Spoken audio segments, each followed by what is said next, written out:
We're going to discuss water heaters, and our first approach is always a macro-micro. So initially we're going to step back, take a look. We know we have based off of our data plate information, we have an 8-year-old water heater from 2009, 80 gallons. So you'll make note of that. What is your supply piping? In this particular case, we know we have PEX. The rest of the house is plumbed in CPVC. This particular area was an addition, and it was plumbed in PEX. Now, PEX as a system nowadays has been corrected.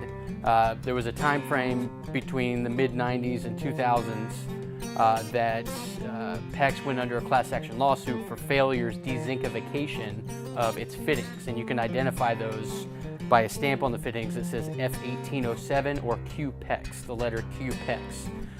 And you can find information online about that, about the lawsuit, and that's something that you would tell your client. And it's not necessarily a replumb scenario as much as, unless you have visible failures, as much as it might be an insurance problem.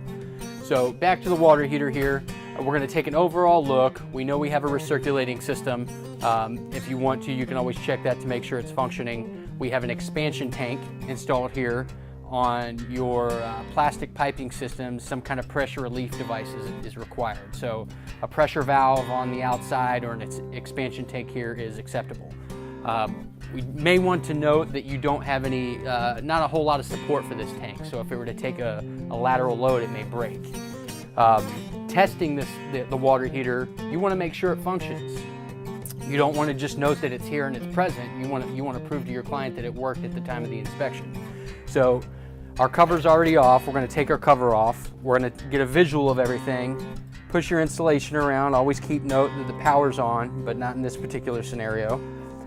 Look for any corrosion around your element, any rust stains or anything on your connections. Look for burnt wires or any indications of heating or overload electrical issue. And you're going to take your standard amp clamp. You're going to pop it onto one of your hot legs, and you're going to adjust your thermostat to the hotter point to get an amp reading. You'll back that down to a safe level, and you'll repeat the process on your lower element.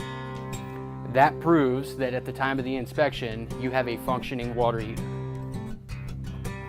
And that's about as simple as the process gets. We do have a drain pan. Our drain pan doesn't have a drain line, but we're at a lower level from the interior finished floor, so I'm not particularly worried about it. If it were to leak or overflow, it would probably just make its way out through the graded garage floor. And that'll wrap up our inspection for water heaters.